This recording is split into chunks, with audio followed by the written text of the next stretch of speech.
Sir movie वाकई बहुत अच्छी है। हम अपने बच्चों को स्पेशली दिखाने के लिए लेके आए कि देखो अगर आज आप पढ़ पा रहे हो तो ऐसा नहीं था कि सिर्फ कास्टिज्म बेस्ड रहा हो कि उन्होंने सिर्फ दलित समाज की बेटियों को पढ़ाना चाहा। देखो हर समाज की बेटियों को उन्होंने पढ़ाया, एजुकेशन जो है वो उन्होंने ही दी। और I am Rakhi Chauhan from Mukhmelpur, और कहीं हमारे आसपास की पीवीआर में मूवी नहीं थी। 2 घंटे का सफर करके हम स्पेशली अपने बच्चों को दिखाने के लिए लेके आए कि देखो किस तरीके से तुम्हारे लिए समाज लड़ा है।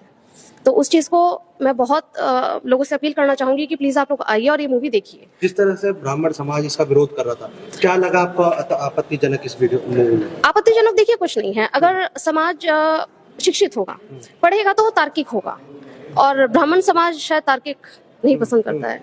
तो अगर हम तार्किक हैं तो फिर उनका यही मतलब है ना कि उनका एक तरीके से धंधा जो है वो बंद हुआ है। हम किसी को देखो आहत नहीं करना चाहते हैं, लेकिन फैक्ट्स है, फैक्ट पे लोगों को जाना चाहिए। और आई मस्ट से कि movie is actually very good, we must watch this movie, very good.